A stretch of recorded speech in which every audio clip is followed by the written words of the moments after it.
What if the most powerful men in American history had secrets so strange, so scandalous, so utterly human that the history books decided to leave them out entirely? Not the official stuff, not the speeches and the portraits and the carefully worded biographies. The other things, the midnight habits, the hidden relationships, the bizarre obsessions, the moments behind closed doors that their press secretaries prayed would never see daylight. You probably think you know the presidents, Washington and the cherry tree, Lincoln and the log cabin, Roosevelt and the big stick. But here's what they didn't teach you in school.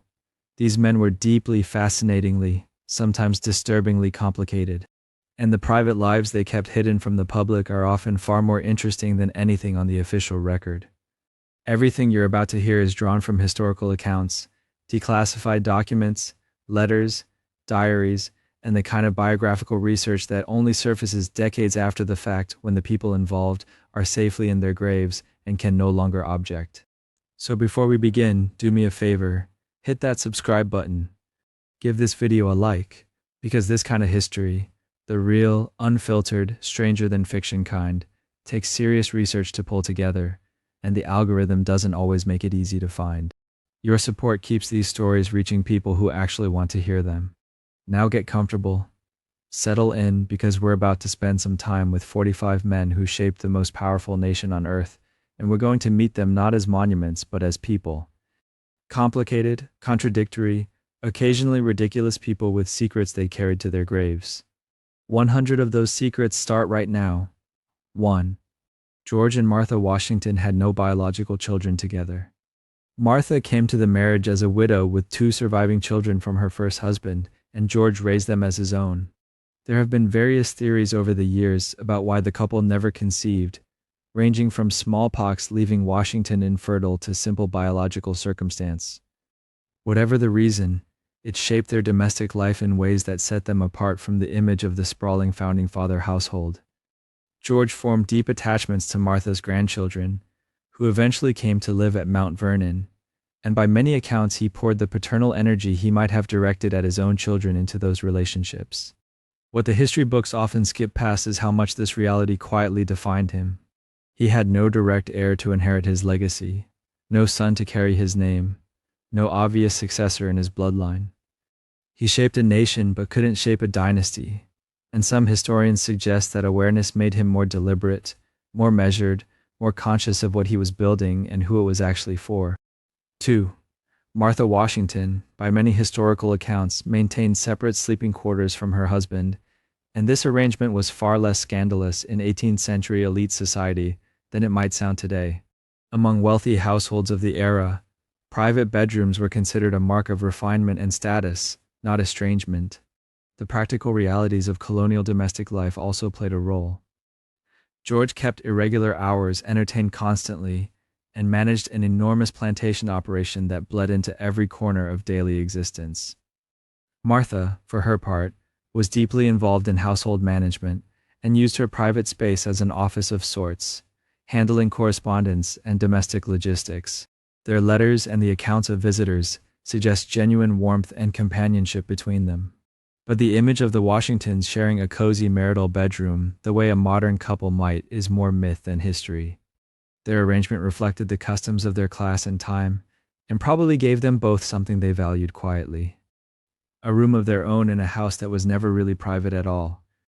3. After leaving the presidency in 1797, Washington returned to Mount Vernon and threw himself into an unexpected enterprise. He built one of the largest whiskey distilleries in the entire country. His farm manager, a Scottish immigrant named James Anderson, convinced him the operation could be profitable, and Washington, ever the pragmatist, listened.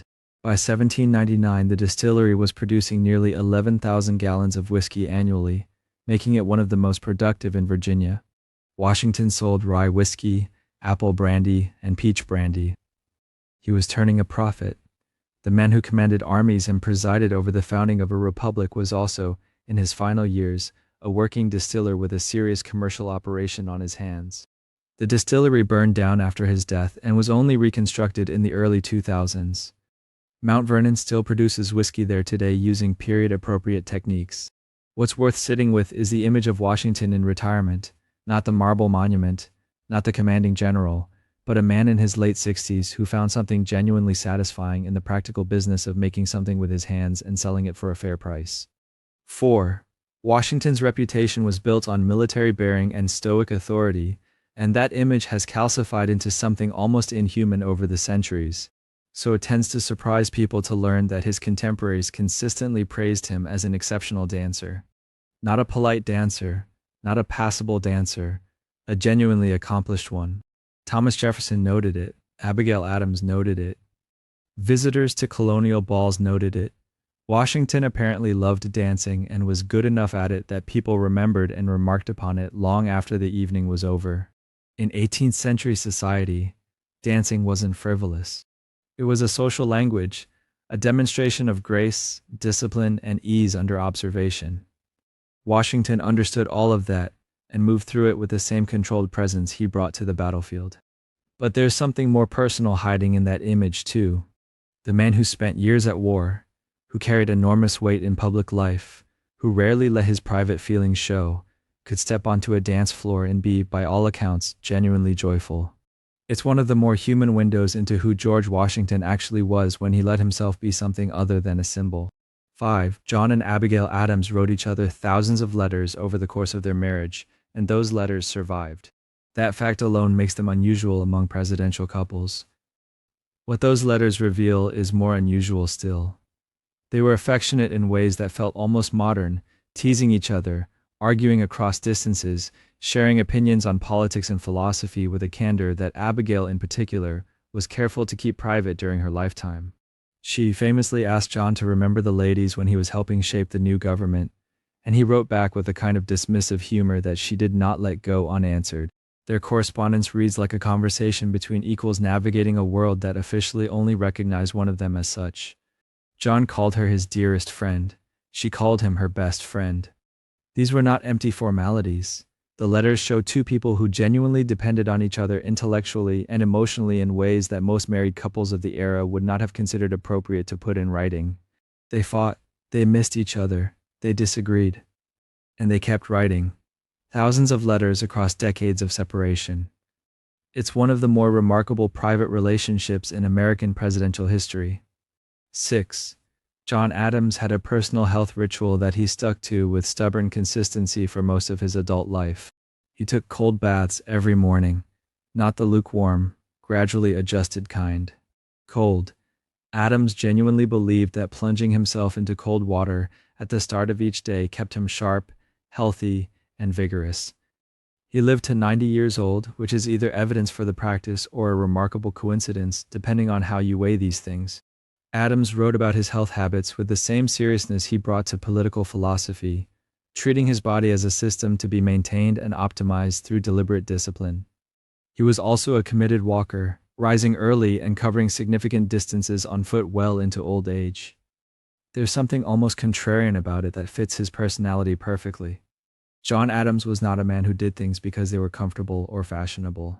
He did them because he had reasoned his way into believing they were correct. And then he did them every single day regardless of what anyone thought. The cold bath was just one expression of a wider stubbornness that defined him, for better and occasionally for worse, across his entire public and private life. 7. Thomas Jefferson kept a pet mockingbird inside the White House, and he adored that bird in a way that contemporaries found genuinely touching and slightly eccentric. The mockingbird's name was Dick, and Jefferson had owned him since before the presidency. Dick was given the run of Jefferson's private study, and visitors noted that the bird would sometimes perch directly on Jefferson's shoulder or take food from his lips. When Jefferson worked alone at his desk, Dick would apparently sing to him for extended periods, and Jefferson encouraged this by singing back. He kept the bird's cage open during his private hours, letting Dick move freely through the room. Jefferson wrote about Dick with clear affection, and accounts from those who visited his private quarters describe a man who visibly softened in the bird's presence in ways he rarely allowed himself in public. Jefferson was famously guarded, intellectually brilliant, emotionally contained, and deeply private about his inner life. The mockingbird is one of the small, odd, specific details that cuts through the monument and lands on something real. A man who helped write the Declaration of Independence and spent his evenings quietly singing to a bird. That's the version of Jefferson the portraits don't quite capture, but it's no less true for that. 8. Jefferson did not just fill his mind with ideas. He filled his house with machines. Monticello was essentially an 18th century tech lab. He installed a polygraph, not the lie detector, but a copying device with twin pens that let him duplicate every letter as he wrote it. He loved it so much he ordered multiple models and tinkered with them constantly. His entrance hall clock drove weights that dropped through holes cut into the floor, marking the days of the week on the wall.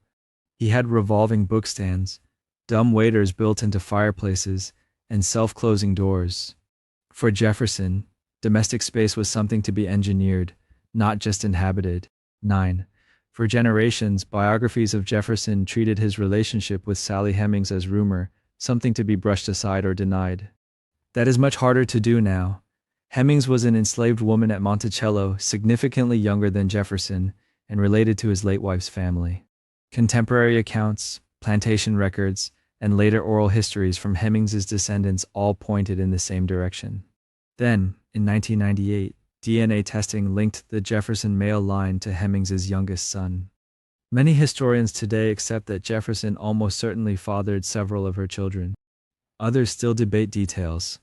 What is not in serious dispute anymore is that his private life was entangled with the institution of slavery in intimate, irreversible ways. 10. James Madison is remembered as the father of the Constitution. In Washington society, he was also the husband of the woman who served ice cream. Dolly Madison's entertainments at the president's house turned a relatively austere institution into something warm and social. Guests remembered the ices, molded, flavored, elaborately presented at her Wednesday night receptions.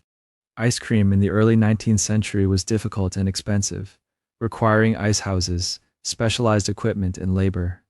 Dolly served it often enough that people began associating her name with the dessert itself. It became a symbol of the Madison household's refinement, generosity, and carefully cultivated ease. 11. Dolly Madison did not just host parties. She staged herself. One of her most memorable choices was the turban. Large, colorful, often adorned with feathers or jewels, her head wraps became a kind of personal trademark in Washington. They drew the eye in crowded rooms.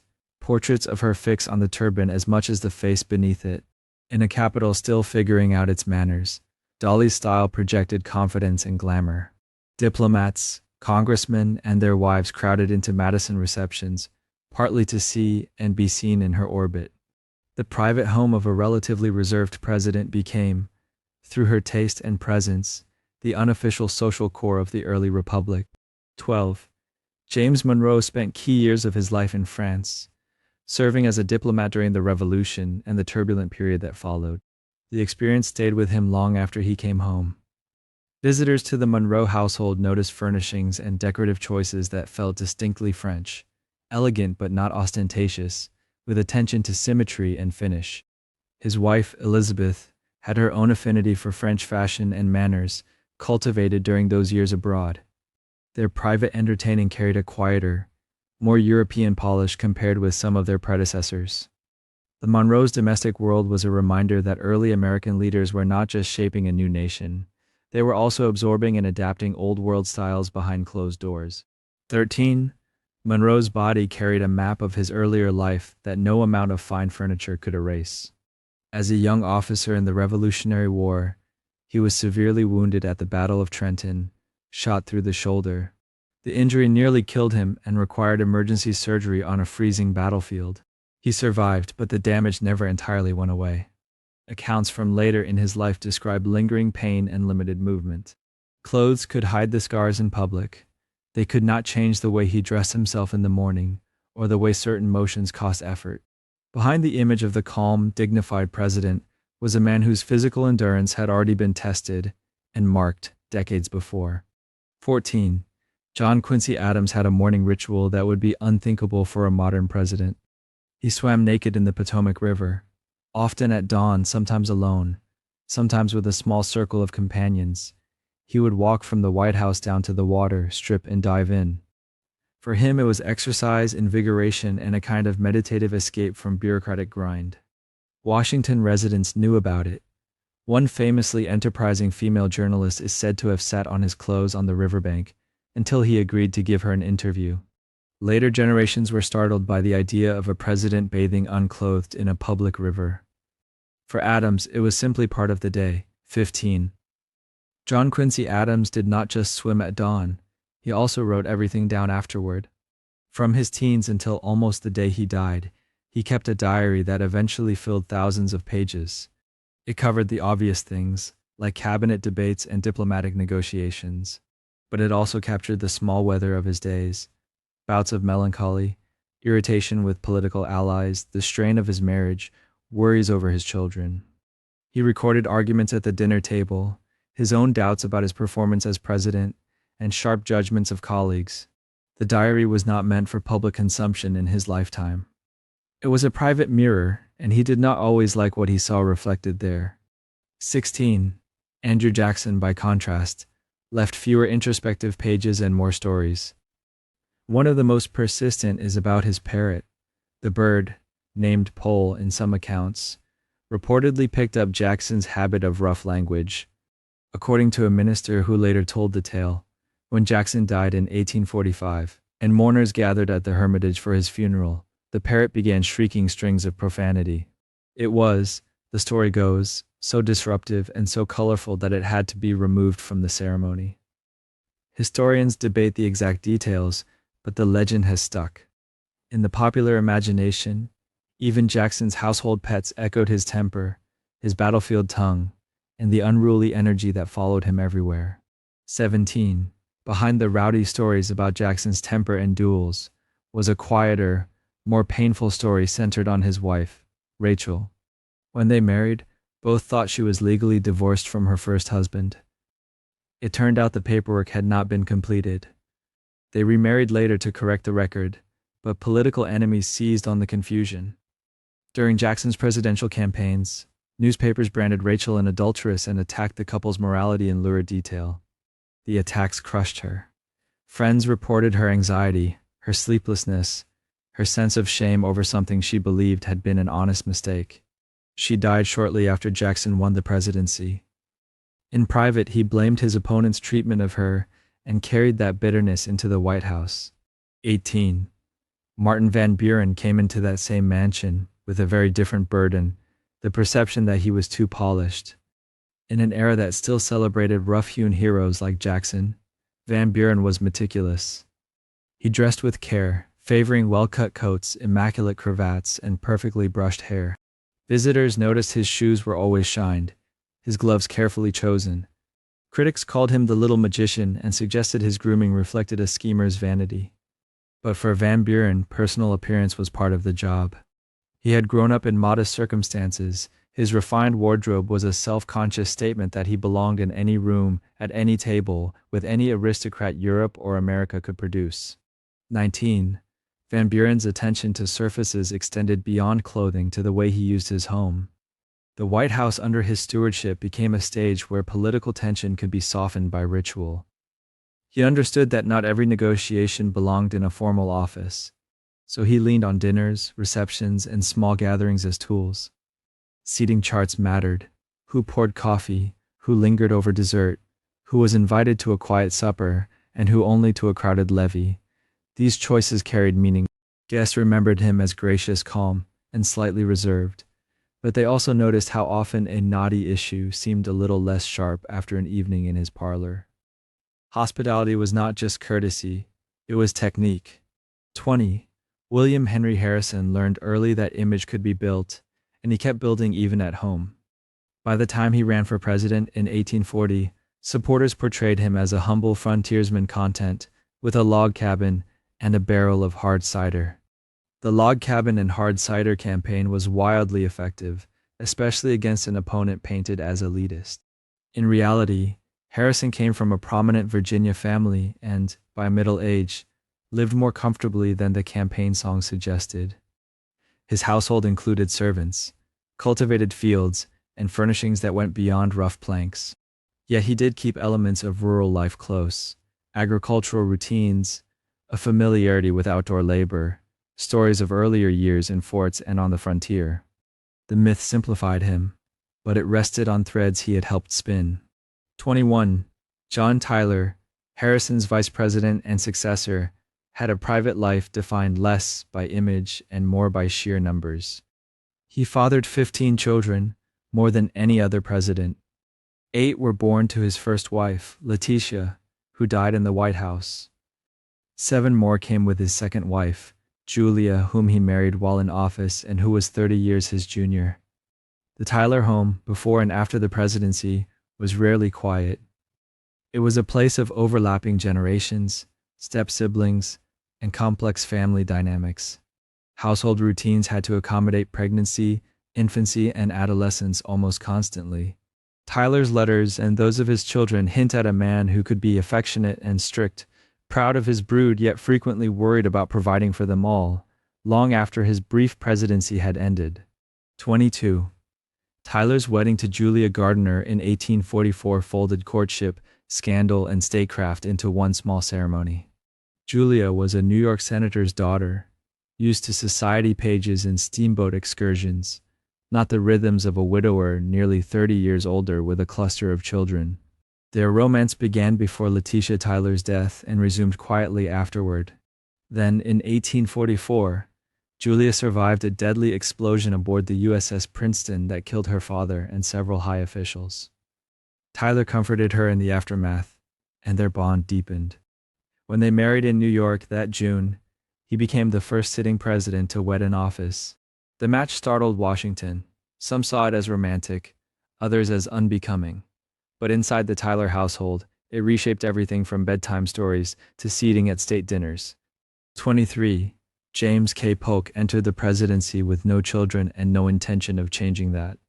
His marriage to Sarah Childress Polk was a partnership built on structure.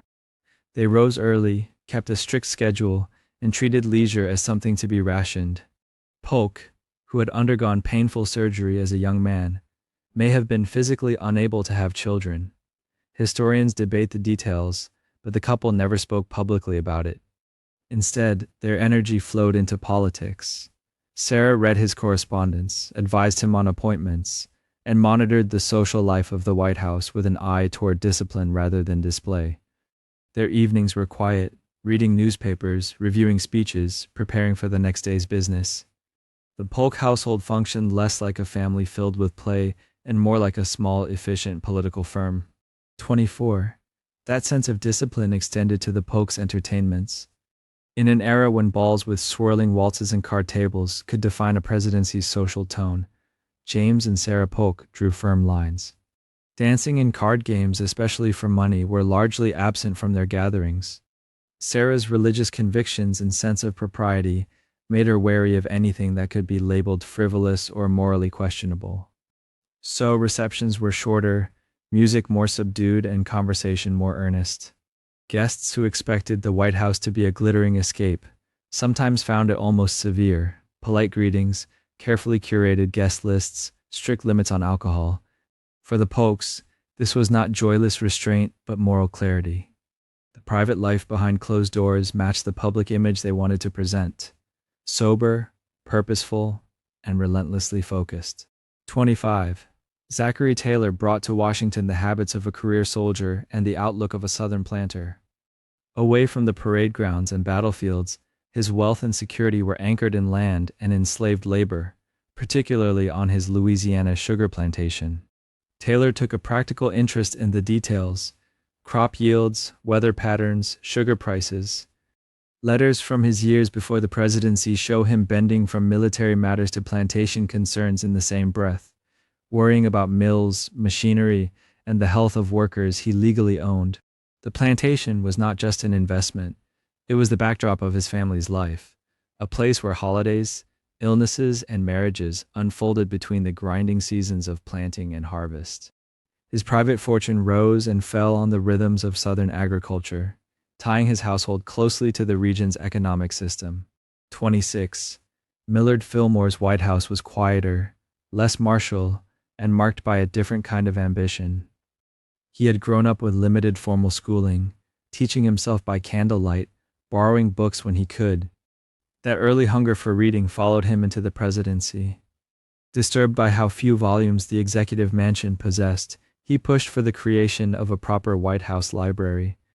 With the help of Abigail Fillmore, who shared his love of learning, shelves began to fill with history, law, literature, and travel accounts. For the Fillmores, evenings often meant reading aloud or discussing what they had just finished. The library was more than decoration. It was a private refuge, a symbol that knowledge belonged at the center of power, and a quiet reminder of how far a self-taught boy from the frontier had come. 27. Franklin Pierce's private life was framed by loss long before he took the oath of office. He and his wife Jane had 3 sons. None survived to adulthood. Franklin Jr. died just days after his birth. Frank Robert II died of illness as a child. And then, weeks before Pierce's inauguration, their last remaining son, 11-year-old Benny, was killed in a train accident the Pierces themselves survived. The parents saw the wreck saw them. The shock carved itself into their marriage. Jane, already fragile, withdrew further. Franklin, outwardly sociable, carried a heaviness that those close to him recognized. The White House they entered was layered with grief. Decisions, ceremonies, even casual visits were shadowed by the memory of a boy who should have been running through those halls but never would. 28. Jane Pierce tried to make sense of that grief with pen and prayer. Her letters from this period read less like social correspondence and more like spiritual diary entries. She wrote that the deaths of her sons were evidence of divine judgment or mysterious purpose, and she begged for signs that their suffering had meaning. She urged her husband to turn more fully to God, even suggesting that Benny's death might have been allowed so that Franklin would not become too attached to earthly honors like the presidency. The result was a household steeped in mourning, curtains drawn, social obligations minimized, Jane often absent from public events. Her inner world, guilt, sorrow, religious fear shaped the outer routine of the Pierce home. Conversations were hushed, laughter rare, the presidency itself feeling at times like an unwelcome interruption to perpetual bereavement. 29. James Buchanan moved through the White House without a first lady, but not without a household. The only lifelong bachelor to occupy the office, he relied on a web of female relatives and friends to fill the spaces a spouse usually occupied. His niece, Harriet Lane, became the most prominent of them.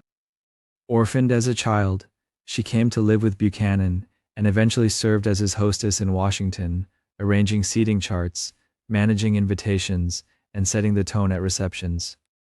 Behind the scenes, her presence softened a house that might otherwise have felt stark. Conversations over breakfast, quiet evenings with music, shared gossip about visiting dignitaries. Buchanan himself referred to her as his darling, confiding in her and deferring to her judgment on social matters. Theirs was a domestic life assembled from kinship rather than marriage, a reminder that the presidency's private world could be built in unconventional ways. 30. That unconventional household has fueled another kind of curiosity. Buchanan's closest emotional bond outside his family circle was with Senator William Rufus, King of Alabama.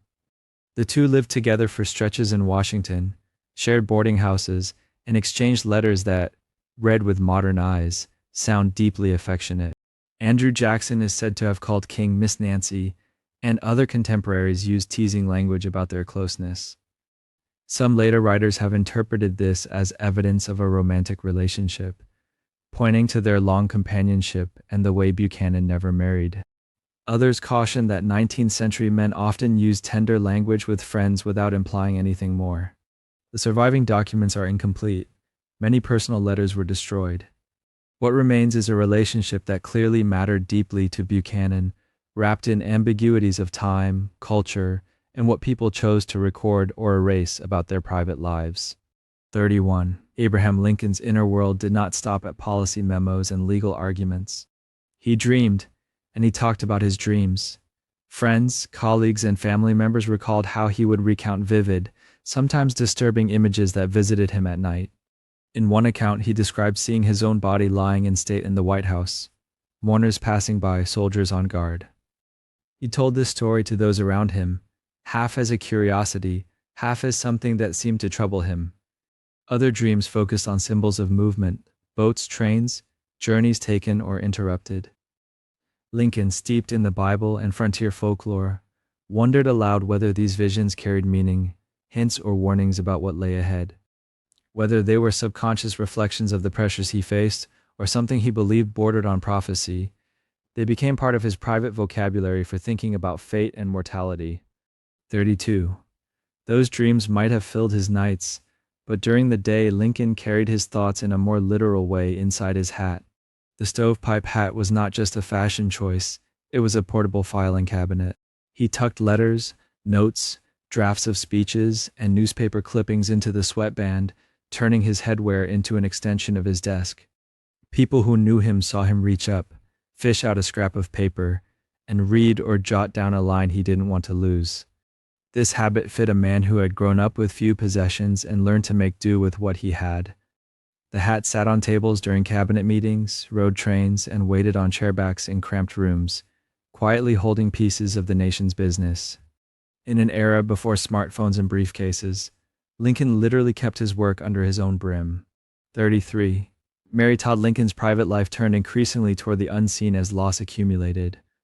The death of their son Willie in 1862, following the earlier death of little Eddie, left her devastated. In her grief, Mary sought comfort in spiritualist circles that promised communication with the dead. She attended seances in Washington parlors, sometimes with friends, sometimes alone, and invited mediums to the White House itself. Accounts differ on exactly what was said or seen. Tapping sounds, dim lights, claimed messages from beyond, but multiple observers confirmed that such gatherings took place. For Mary, they were not parlor games, but desperate attempts to reach her children and make sense of suffering. Abraham Lincoln appears to have viewed these practices with a mixture of tolerance and skepticism, neither embracing nor forbidding them. Mary's search for signs became a quiet, contested ritual in the life of a family already bearing the weight of a war. 34. Andrew Johnson's relationship with words was hard-won, not inherited. Born into poverty in North Carolina, apprenticed as a tailor, he did not learn to read or write at the ages when many of his peers did.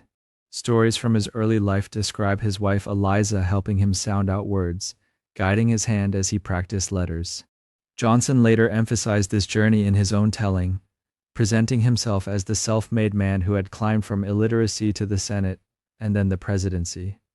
The details vary in different accounts, and historians note that some elements may have been polished for political effect, but the core truth remains: his formal education was scant, and he filled the gap with stubborn effort. That late-blooming literacy shaped his sense of grievance and pride. Every document he signed, every speech he delivered, carried for him the memory of a time when such acts were out of reach. 35. Ulysses S. Grant's most intimate project unfolded when time was running out.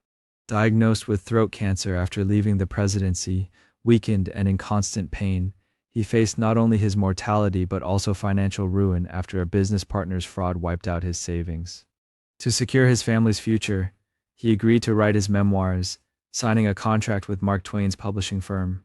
The work became a race between his failing body and the pages left to fill. Grant wrote at a small desk, wrapped in blankets, sometimes unable to speak above a whisper, communicating revisions by pencil.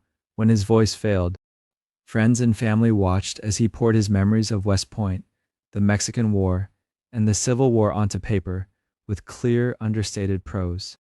He finished the final pages just days before his death in 1885. The book became a bestseller, transforming his last struggle into lasting financial security for his widow and children. 36. Long before he was a general or a president, Ulysses S. Grant was the quiet boy who understood horses better than he understood most people. On his family's farm in Ohio, he earned a local reputation for being able to handle even the most difficult animals. He could coax a skittish horse into calm, ride bareback at speed, and judge an animal's strength and limits almost at a glance. At West Point, classmates watched him perform seemingly effortless feats of horsemanship, clearing fences other cadets avoided, staying balanced and easy in the saddle. Officers who later served with him in the Mexican War and the Civil War remembered that, no matter how chaotic the camp or how tense the planning, Grant often moved among the horses with a certain peace. He disliked whipping or harsh handling, preferring patience and gentleness. In an age when horses were transportation, tools, and companions, his bond with them was a kind of private refuge that followed him into the White House. 37. If Grant's private solace was in the stables, Rutherford B. Hayes's domestic world was defined by something much more visible: what wasn't poured into glasses. His wife, Lucy Webb Hayes, was a committed temperance advocate at a time when alcohol flowed freely at Washington receptions. When Hayes entered the White House, Lucy quietly refused to serve wine or spirits at official events. Dinners, receptions, and New Year's gatherings that had once featured clinking champagne glasses now offered punch, tea, and, most famously, lemonade. Political cartoonists and critics seized on it, nicknaming her Lemonade Lucy, sometimes with admiration, sometimes with a smirk. Behind the jokes was a real shift in the atmosphere of presidential entertaining. Guests still came, deals were still discussed, but the rituals of toasting and tipsy conversation were replaced by a more sober domestic code. Hayes backed his wife's choice, seeing it as consistent with their shared Methodist values. The White House, for a time, became a public symbol of private conviction poured into every empty wine glass. 38.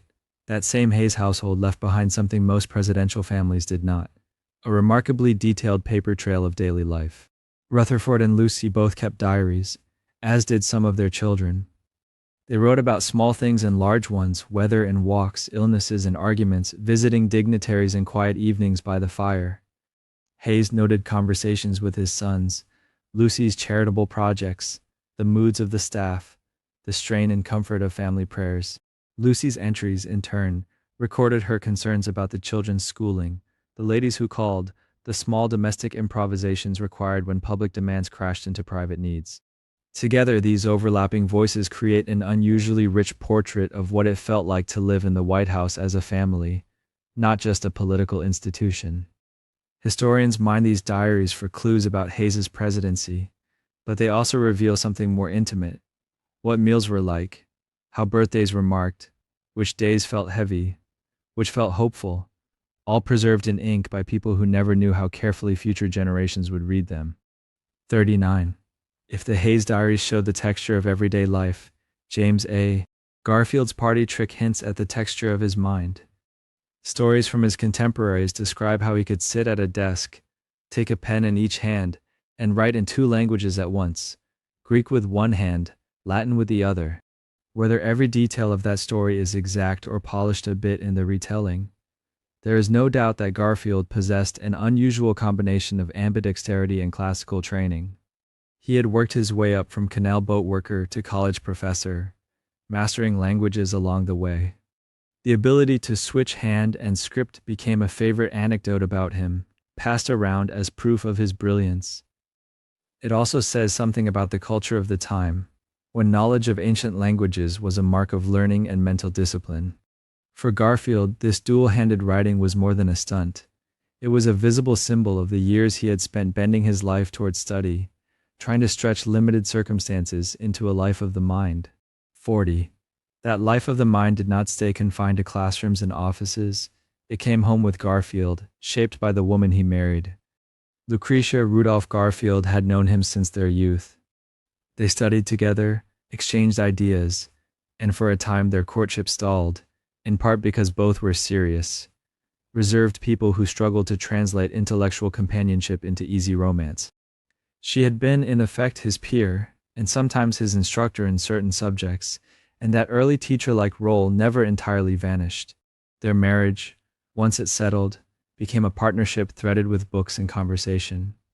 Letters between them show Garfield discussing philosophy, theology, and politics with a wife whose opinions he respected, even when they differed. The Garfields' home life, especially before the presidency, was less about glittering salons and more about shared reading, child-rearing, and earnest debates at the table. In an era when many presidential marriages followed rigid gender expectations, theirs stood out as a quieter arrangement, built on the idea that minds could meet as well as lives.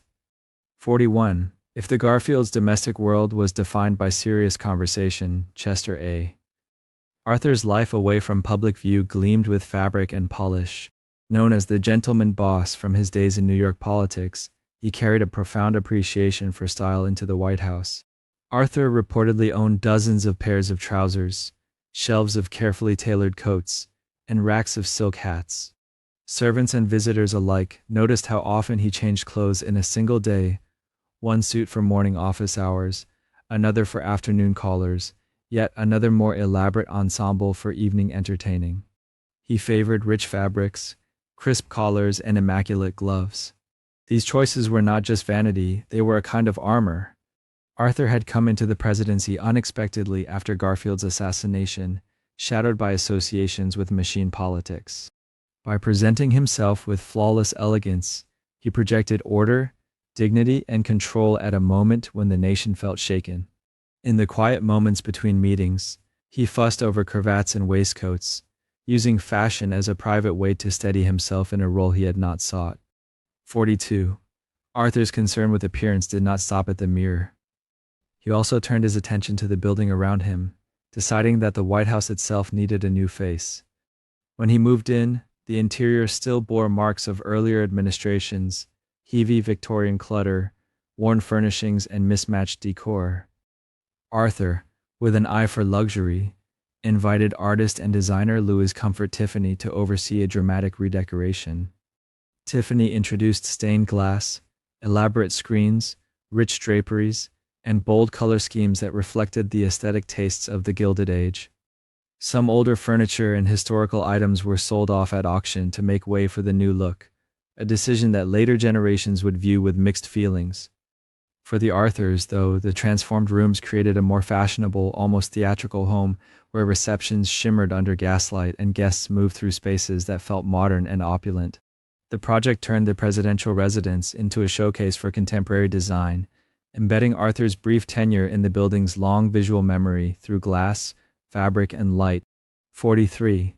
If Arthur remade the White House in glass and velvet, his successor, Grover Cleveland, tried to remake a crisis in secrecy on open water. In 1893, the country plunged into a severe economic panic. Banks failed. Railroads collapsed. Newspapers speculated nervously about the president's health as he vanished from public view. Hidden behind those headlines was a medical drama. Cleveland had developed a growth on the roof of his mouth and along his upper jaw. His doctors feared cancer, a word that could rattle markets as much as any financial report. So they arranged a clandestine surgery not in a hospital, but on a friend's yacht, the Oneida, anchored in New York Harbor. The president boarded as if going on a summer cruise and emerged, days later, missing a portion of his jaw and several teeth. Surgeons worked in near silence as the ship gently rocked, using basic anesthesia and hand tools. The administration insisted he had only undergone dental work. Only years later did the full story surface, revealing how far a president and his doctors would go to keep the image of strength intact during a fragile moment. 44. The public never knew about Cleveland's jaw operation at the time, but they watched another intimate chapter of his life unfold in full view. He is the only sitting president to have been married in the White House itself. In 1886, the East Room, usually a stage for receptions and official ceremonies, became the setting for a wedding. The bride was Frances Folsom, 27 years younger than Cleveland, the daughter of his late law partner. Cleveland had known her since she was a child. He had acted as something between family friend and guardian after her father's death. Their eventual courtship and engagement surprised many in Washington, and the age difference stirred murmurs. Yet the ceremony, held in the evening with limited guests and simple decorations, cast a softer light on a president often perceived as stern and reserved. Reporters described the scene in almost hushed tones, the music, the vows, the kiss, and then the couple walking through the same corridors where cabinet members debated policy. Frances quickly became a popular first lady, drawing crowds wherever she traveled. Inside those rooms, however, their marriage was still that of two private people learning how to share a life in a house that never truly slept. 45. When Benjamin Harrison took over that same mansion a few years later, the building itself held a new and unsettling presence: electricity. Wires ran through walls that had been built before such things were imagined. Light switches appeared where servants had once carried candles and lit gas jets. To many Americans, electricity still felt mysterious, more rumor than routine. Stories circulated of fires, shocks, even death from mishandled current. The Harrisons, by some accounts, were as wary as the public. It was said that the president and his wife were reluctant to touch the switches themselves, preferring to have staff operate them, especially at night. Whether every detail of those stories is exact or embellished in the retelling, they capture a real tension of the era, the unease of living at the frontier of technology. The White House, home to centuries-old rituals, had to adjust to buzzing filaments and new types of appliances. In the private upstairs rooms, bedtime could mean waiting for someone else to plunge a finger toward the unknown, flicking off the lights while the first family watched, half fascinated, half afraid of the invisible force now coursing around them. 46. Outside, though, the Harrison years offered scenes that were completely familiar to any grandparent, even if the setting was grander than most. Benjamin Harrison's grandchildren, visiting the White House, discovered that the lawns and paths could be their own kind of playground. Their favorite attraction was not a carriage or a bicycle, but a small cart drawn by goats. The president, who could seem formal and stiff in official portraits, reportedly delighted in overseeing or at least watching these goat cart adventures. The animals trotted along the driveways, pulling giggling children across ground where dignitaries had just walked in top hats and uniforms. On some days, the laughter of the grandchildren and the clatter of small wheels replaced the usual measured footsteps of aides and soldiers. For Harrison, whose public role demanded careful speeches and solemn ceremonies, these moments of play were a temporary escape into ordinary family life. The goat cart became part of White House lore, a reminder that even in the center of government, children still ask for rides, animals still misbehave, and an older man can still find joy in the simplest kind of parade. 47. If Harrison's private joys rolled on four small wheels, William McKinley's quiet superstition rode on his lapel. Almost every day, he wore a single red carnation pinned to his coat. It was bright, simple, and soon became part of his image. The steady president with the modest flower, a small spot of color amid dark suits and stiff collars. McKinley considered it a good luck charm.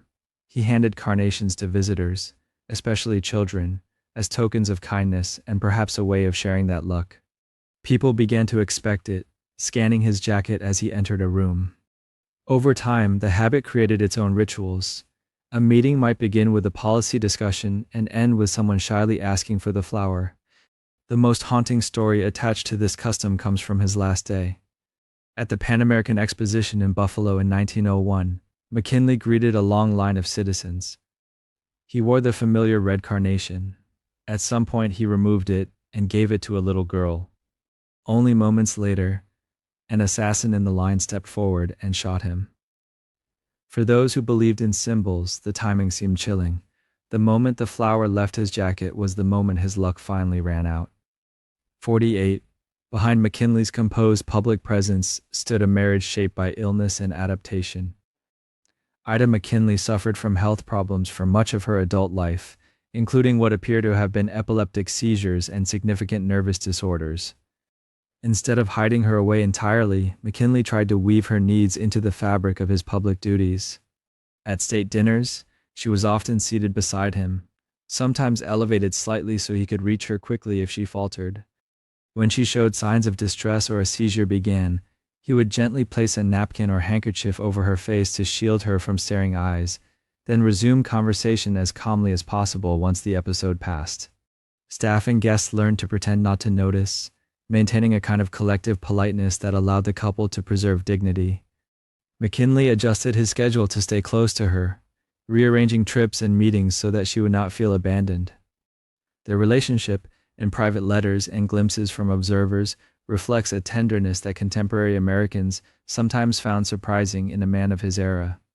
The presidency continued, with its demands and crises, but within that swirl he kept returning to the same quiet duty, making sure Ida could remain by his side, even when the world was watching. 49. When Theodore Roosevelt and his large family arrived in the White House, any residual hush from earlier administrations quickly vanished.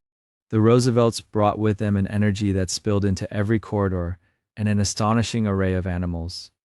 The children kept a true menagerie: dogs, cats, a pony named Algonquin, who was once taken upstairs in an elevator to cheer up a sick child, rabbits, guinea pigs with names like Admiral Dewey and Dr. Johnson, a badger named Josiah, even a small bear for a time. Foreign dignitaries and admirers added to the collection, sending creatures as gifts. The grounds echoed with barks, whinnies, and the occasional alarming protest from an animal unaccustomed to ceremonial life. Inside, family letters and recollections describe pets wandering through offices, noses pushed into important meetings, and Roosevelt himself laughing as chaos unfolded around him.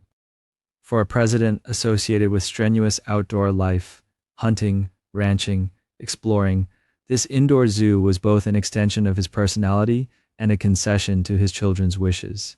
The White House, usually imagined as a controlled environment of protocol and discipline, became, under Roosevelt, a living, breathing household where wildlife and political life shared hallways, and where bedtime might be delayed because someone had to find the missing badger first. 50. Roosevelt's public image was built on the idea of the strenuous life, and he tried to live that motto even inside the White House. For him, exercise was not a polite stroll but a test. Boxing had been one of his favorite sports since college, and as president he kept stepping into the ring. Matches were arranged with military aides and visitors, sometimes in a spare room, sometimes on the South Lawn.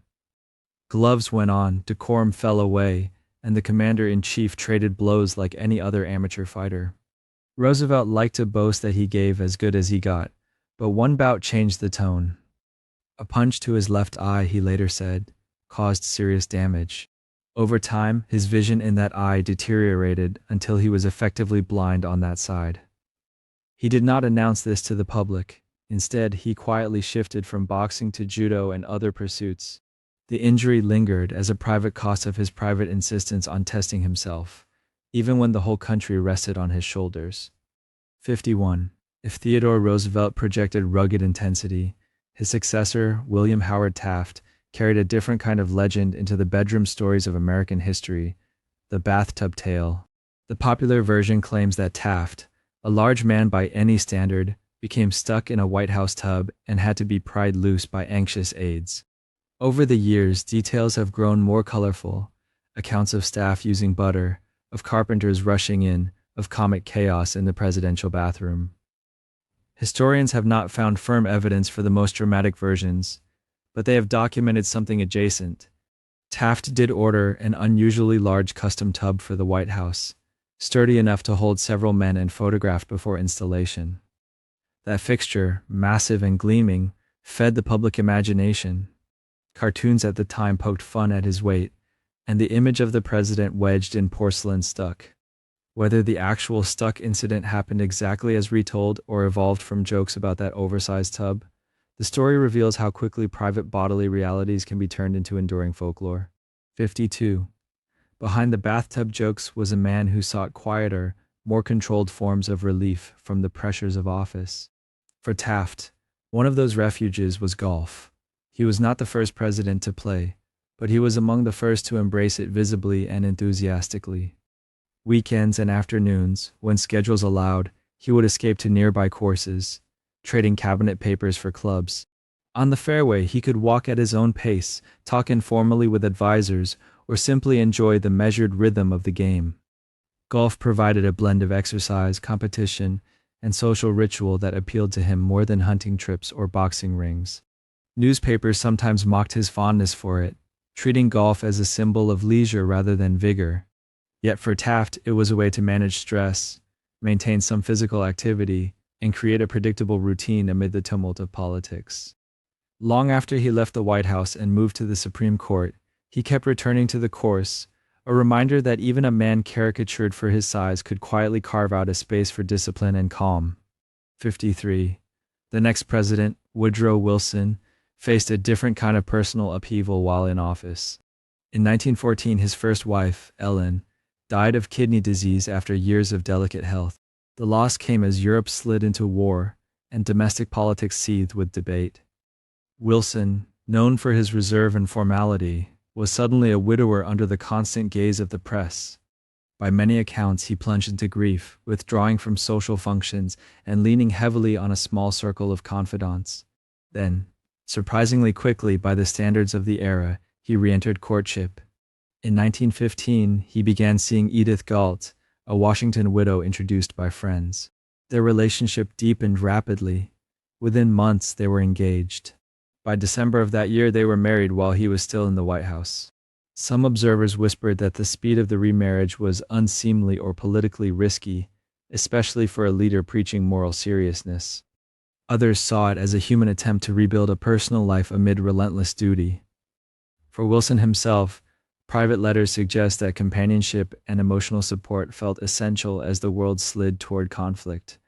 His second marriage would shape the rest of his presidency in ways no one yet imagined. 54. That influence became most visible after Wilson's stroke in October 1919.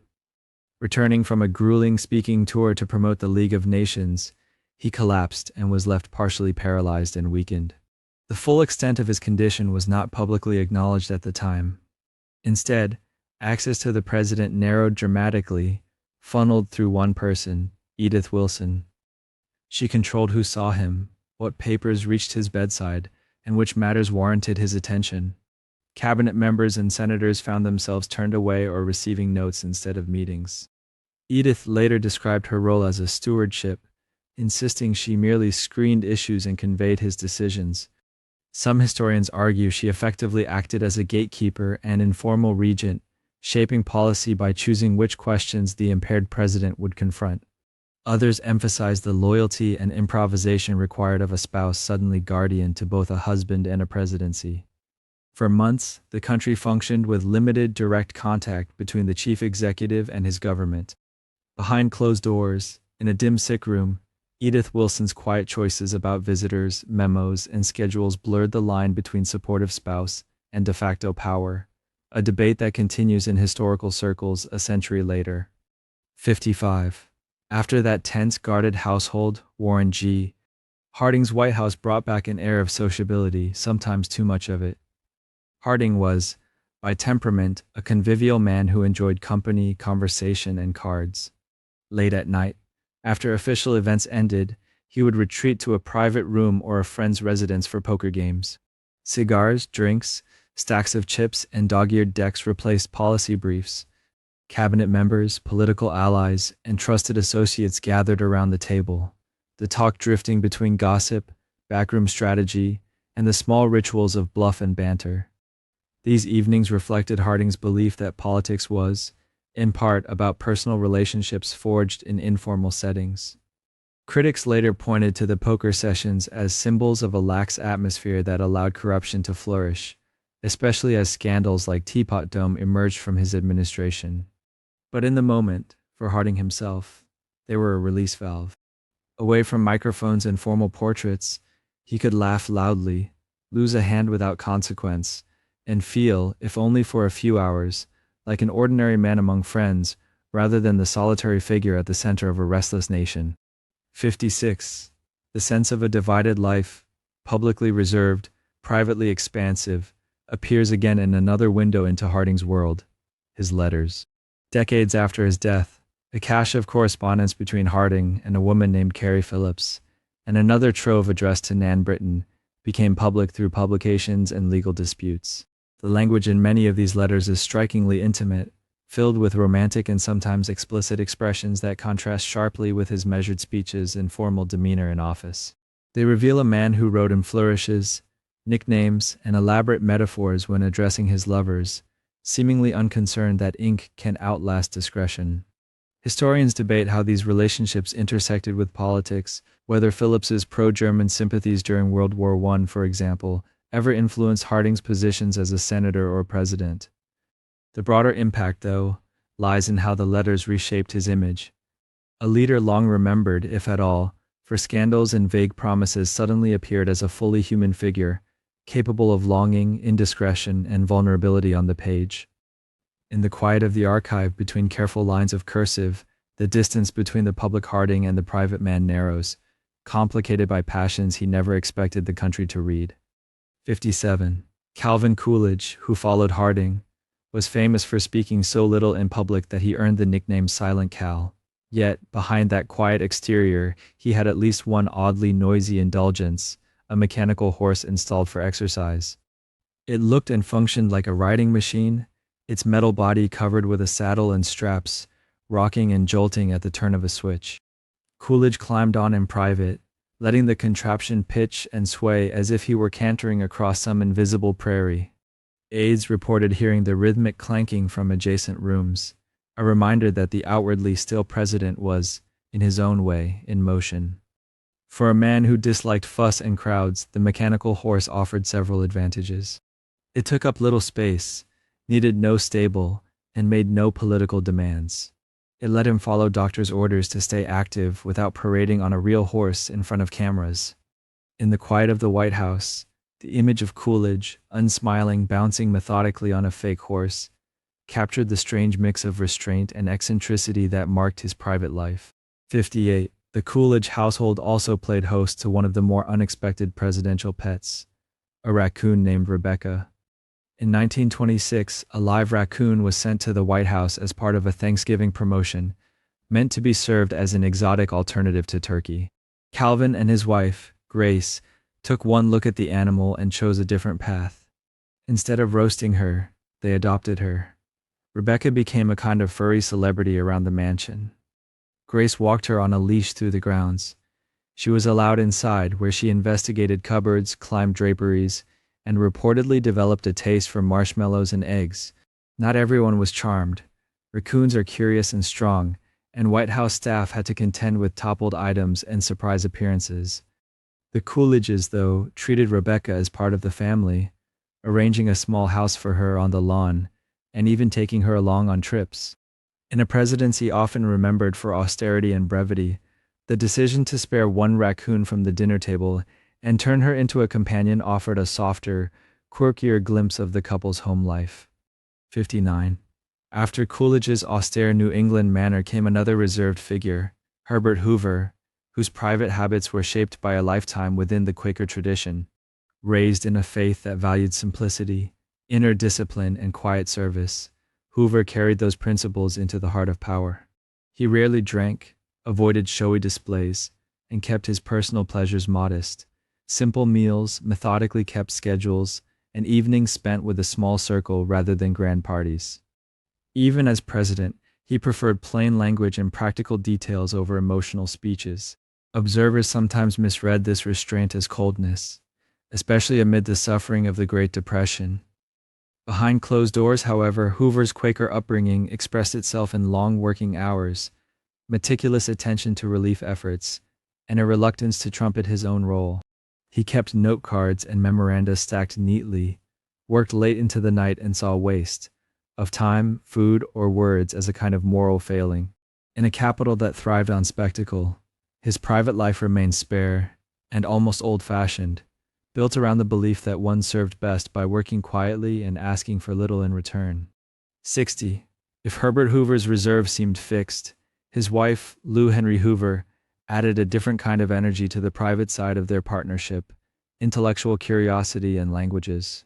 Before they entered the White House, the Hoovers met as students of geology and built lives around mining work that took them across continents. Lou immersed herself in local languages wherever they went. She spoke several European tongues and learned Mandarin Chinese well enough that, according to accounts, the couple sometimes used it at home when they didn't want staff to follow the conversation. One of their shared projects became a translation of a classic mining text from Latin into English, a technical work they tackled together calmly, page by page. In the evenings, they would sit with dictionaries and reference books, turning dense scholarly prose into usable modern language. It was a form of companionship that relied on shared focus rather than public display. Inside the presidential residence, beyond ceremonial teas and formal receptions, there were nights when the first couple returned to their old pattern, husband and wife side by side over a difficult passage, quietly solving a problem no one was demanding they solve. 61. The next president, Franklin Delano Roosevelt, built a public identity around buoyant optimism, but in private he sought out small, intricate rituals to steady himself. One of the most important was his lifelong love of stamps. Polio had confined him to a wheelchair and left him with chronic pain and fatigue. Stamp collecting became both a distraction and a form of control. FDR did not simply accumulate them, he designed and critiqued them. Sheets and envelopes arrived at his desk, and he studied tiny engravings and colors with care. He suggested themes, adjusted layouts, and took an almost childlike pleasure in new issues. Late at night, or during long recuperations, He sorted, mounted, and rearranged album pages.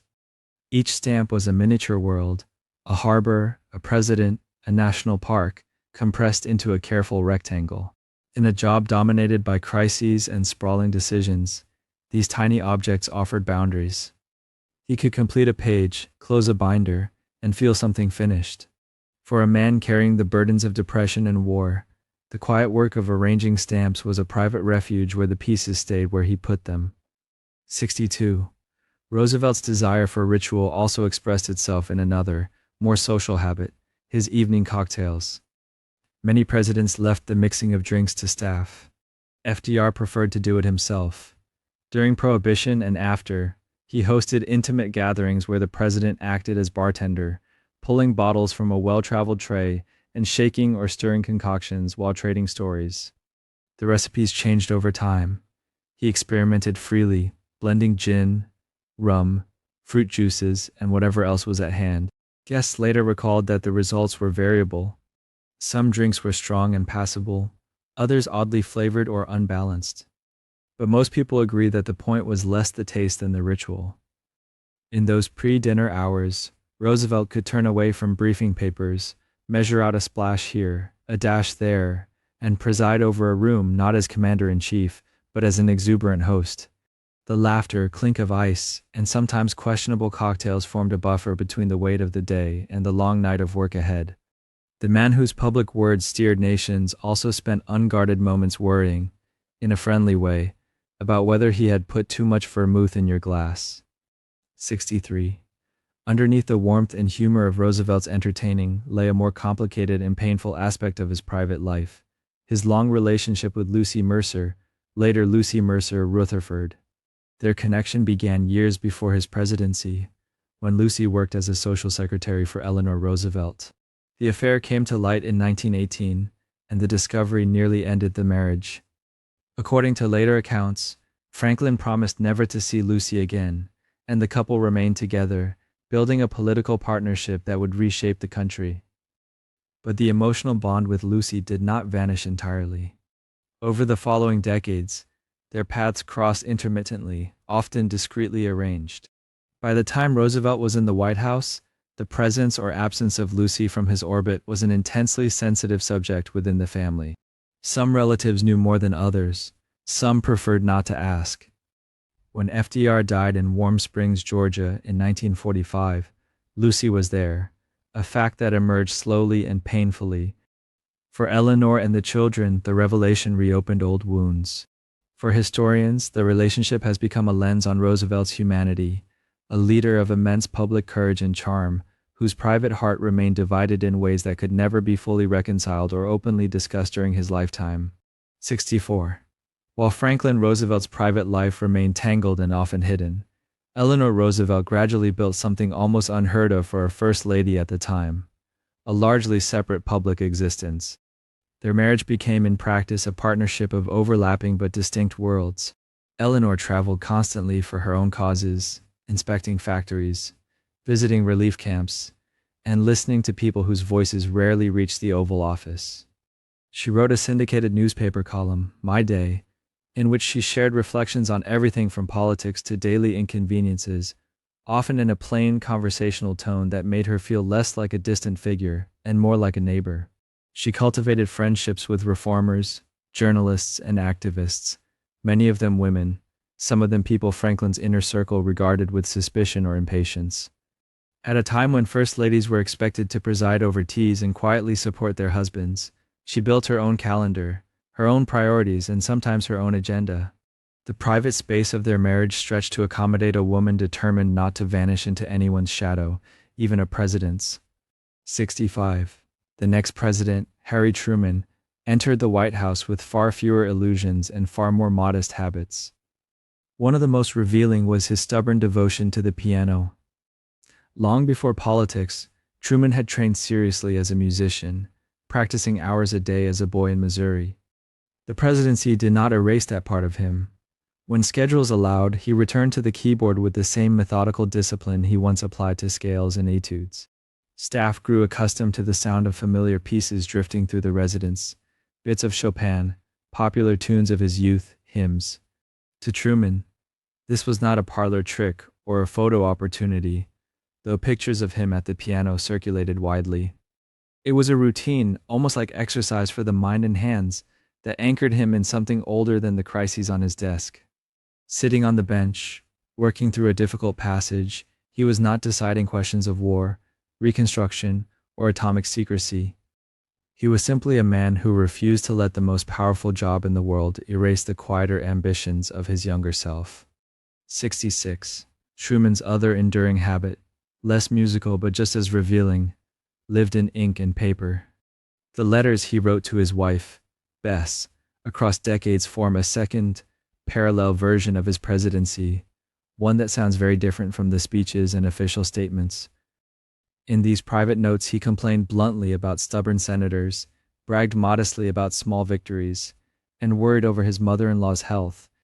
He joked about his own appearance, poked fun at Washington pretensions, and occasionally vented frustration at allies and adversaries by name, in language that would never have passed through a press office. Yet the letters also carry a plain-spoken tenderness. He signed them with affectionate nicknames, asked about routine errands back home, and returned again and again to memories of Independence, Missouri. Taken together, they show a man trying to translate immense pressures into something understandable for the person he trusted most. The public heard the practiced, measured voice of a wartime and post-war leader. Bess received the unfiltered version, a husband who could be irritable, funny, and unexpectedly sentimental, sometimes all in the same paragraph. 67. If Truman's refuge was the piano, Dwight Eisenhower's turned out to be a canvas. After a lifetime spent as a soldier and commander, he discovered painting only in middle age, encouraged by friends and nudged along by the need for a quieter outlet. Ike approached oil painting much as he had approached military logistics, with patience, repetition, and a willingness to learn from mistakes. He studied how colors mixed, how light fell across a landscape, how to capture the solemn lines of a face. Over the years, he produced hundreds of works, portraits of family members, pastoral scenes, still lifes that rarely reached the public eye. These were not grand artistic statements. They were private exercises in seeing. For a man used to issuing orders that moved thousands of people, the act of dabbing paint onto a small surface and waiting for it to dry offered a different scale of control and satisfaction. In retirement at Gettysburg and during breaks from official duties, he returned to the easel, brush in hand, sleeves rolled up. He could let the noise of politics recede into the background while he tried, one stroke at a time, to get a horizon line just right. 68. Beside Eisenhower, another quieter but striking influence shaped the private atmosphere of their home life, Mamie Eisenhower's love of the color pink. Over time, her preference became so well known that certain shades were nicknamed after her, and the White House during their years acquired a reputation for soft, rosy tones. Mamie chose pink fabrics, pink bathroom fixtures, pink bedroom accents, and pink accessories in her wardrobe. The effect was not subtle, and some visitors found it charming, while others found it slightly overwhelming. But it created a domestic world that felt distinctly hers, a counterpoint to the more austere military precision that marked much of her husband's career. In photographs from the era, she often appears carefully dressed in coordinated outfits, hair and jewelry precisely arranged, projecting a sort of mid-century domestic ideal. Behind the scenes, the color palette also functioned as a kind of signature, an assertion of taste in a space that was always partly public property. While Eisenhower managed alliances and contemplated nuclear policy, Mamie quietly stamped their surroundings with warmth and a particular shade of personal preference that softened the edges of the presidency. 69. The next administration would be remembered for youth and glamour, but behind John F. Kennedy's brisk public image lay a body that rarely cooperated. One of the simplest objects in his private environment became vital, a wooden rocking chair. Kennedy suffered from chronic back pain that had plagued him since his youth and worsened through wartime injuries and years of strain. Sitting in a standard chair for long periods could be agony. A doctor recommended a specially designed rocker, with a high back and a gentle, continuous motion that eased pressure on his spine. He adopted it so completely that it became an almost constant presence. There were rockers in the Oval Office, in the residence, at Camp David, and in his other retreats. Visitors sometimes found him discussing weighty matters while slowly rocking, the chair moving in quiet rhythm as he listened or dictated. For most Americans, the pain was invisible. They saw only the bright smile, the confident stride, the effortless-looking press conferences. The rocking chair belonged to the private world, an unassuming piece of furniture that allowed him to endure long days without revealing how physically costly they really were. 70. That chair, however, was only one part of a much larger, carefully managed medical routine that remained largely concealed during Kennedy's lifetime. Behind the elegant suits and energetic speeches was a man coping with multiple serious conditions, including what many historians identify as Addison's disease and long-standing spinal problems. He wore tightly fitted back braces under his clothing, devices that limited movement but helped him remain upright in public. Doctors administered regular injections, some of them painkillers, others steroids or other medications intended to manage his adrenal and orthopedic issues. His schedule had to accommodate periods of exhaustion and flare-ups, though these were rarely described openly. Medications were adjusted, combined, and sometimes experimented with in ways that reflected both the medical understanding and the secrecy of the era. Staff and family formed a protective circle around this aspect of his life, treating it as sensitive information in a political world that prized vigor and projected strength. For the public, Kennedy was the symbol of a new frontier, seemingly tireless. In private, he navigated each day through a maze of pills, injections, and physical limits, balancing the demands of the job against a body that often resisted the image it was asked to present. 71. Jacqueline Kennedy understood that the White House was more than an address. It was a stage set for American history, and by the time she arrived, the set looked tired. Much of the furniture was mismatched or modern, acquired with little regard for the building's past. So she launched what became one of the most ambitious restoration efforts in presidential history, quietly building a network of curators, antique dealers, historians, and donors. She tracked down pieces that had once belonged to earlier administrations, or found period-appropriate replacements when originals couldn't be located. She insisted on historical research for each room, studying old inventories and paintings to understand how spaces had once looked and felt. Instead of treating the residence as a changing backdrop for current politics, she tried to turn it into a living museum of the presidency itself. That effort culminated in a carefully planned televised tour, but the deeper impact lived in private, rooms that told layered stories, where every chair and painting had a lineage, and where the first family lived quite literally inside a curated version of American memory. 72. If Jacqueline Kennedy approached the White House like a museum, Lyndon Johnson often treated it more like a ranch with better plumbing. Among his favorite toys was the amphicar, a quirky little vehicle that could drive on land and then glide into the water like a small boat. Johnson turned it into a prop for elaborate practical jokes at his Texas ranch.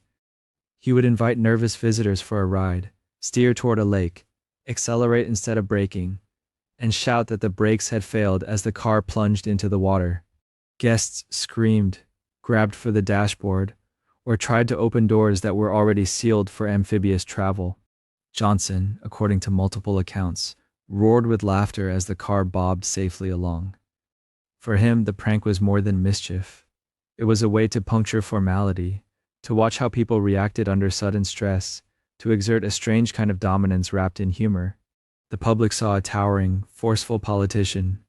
Friends and aides saw a man who liked his power mixed with slapstick, judging character, while pretending everything was just a joke. 73. Johnson's love of shock and performance extended from his lakeside pranks to the unseen world of his telephone calls, many of which he ordered recorded. Those tapes, now partly public, reveal a private speaking style that could veer from intimate to bullying in a single sentence. He negotiated legislation in blunt, almost physical language, leaning on senators with stories, flattery, and threats, often in the same breath. He discussed war strategy and civil rights votes, then without pause asked an aide to order custom-tailored pants with extra room in places he described in very specific terms. He called cabinet members late at night, sometimes while half-dressed, sometimes while using the bathroom, the line between personal and official business barely existing at all. The tapes capture him cajoling allies, pleading with old friends, lecturing staff, worrying about his legacy, and complaining about his health.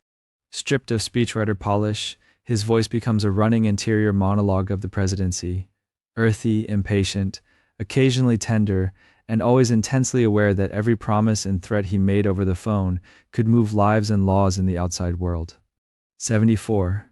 In the middle of that whirlwind stood Lady Bird Johnson, who chose a quieter but remarkably disciplined way to process what was happening around her. She wrote almost everything down. Night after night, often after long days of ceremonies, crises, and travel, she retreated to dictate or write diary entries that traced not just political events, but the textures of life in the presidential bubble. She recorded the cadence of family meals, the mood in the house after major speeches, the way her husband's shoulders sagged when casualty reports arrived from Vietnam. She noticed how staff looked when they were exhausted, how reporters behaved on long trips, how scenery blurred by outside the windows of motorcades. Her entries mixed domestic details with sharp observations about public opinion and strategy, a blend of spouse, observer, and reluctant insider. For historians, those diaries became one of the richest internal records of any modern presidency. For Lady Bird, they seem to have served as a kind of anchor, a way to claim a private narrative in a life that constantly threatened to be swallowed by headlines and other people's interpretations. 75. When the Johnson years ended and Richard Nixon moved into the White House, the atmosphere shifted again, more controlled, more guarded, more inward. One of Nixon's chosen refuges from that pressure sat underground, a small bowling alley he had installed in the basement. Late at night, when most staff had gone home and the public face of the presidency had gone quiet, he would sometimes change into casual clothes, pick up a ball, and practice frame after frame. The repetitive rhythm of bowling step, swing, release, crash offered a kind of mechanical meditation. Here, he was not debating foreign policy or reading poll numbers. He was just a man trying to knock down 10 stubborn pins. Aides who glimpsed these sessions described a figure who could look oddly solitary even when accompanied, absorbed in tiny adjustments of stance and spin. No cheering crowds, no cameras, just the rumble of the ball and the clatter at the far end of the lane. In those hours, the president who so often worried about enemies and perception found a narrow lane of control where the only opposition was gravity and his own aim. 76. For all his reputation as stiff and calculating, Nixon carried a private thread of sentimentality that surfaced through music. He had learned the piano in his youth and never quite let it go. From time to time, he would sit at a keyboard during private gatherings, playing hymns, popular tunes from the 1930s, or simple classical pieces.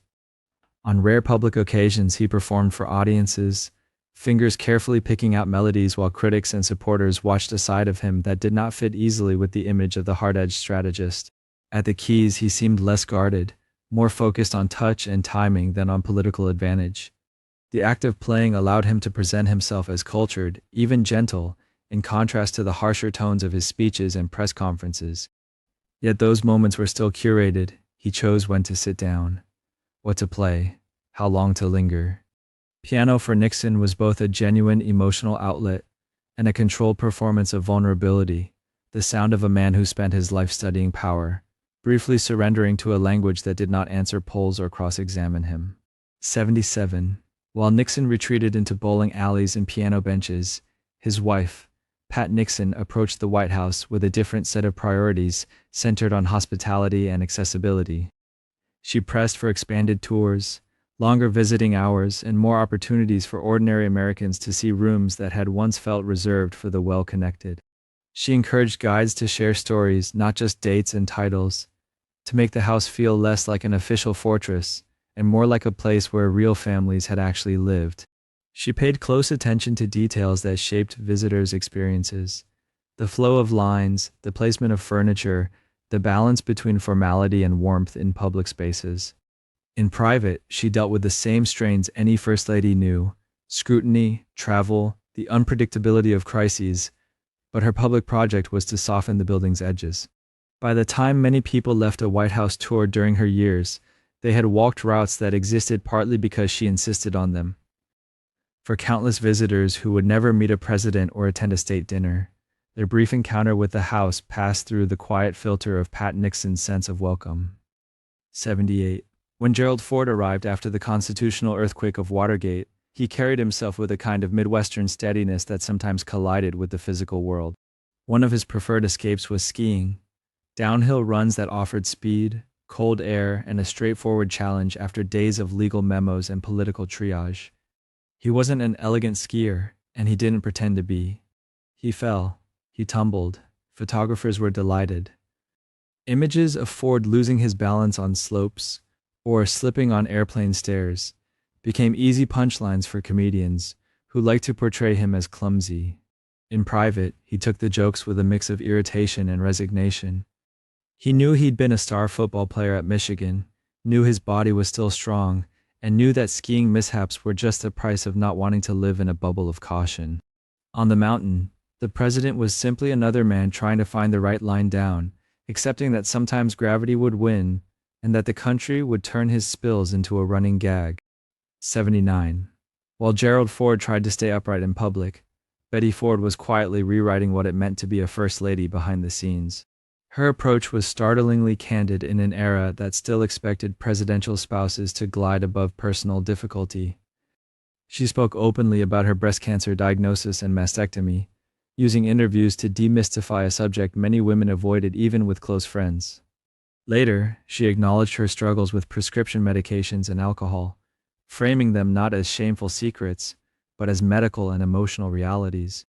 That honesty unsettled some advisors, who worried it would damage the administration's carefully managed image.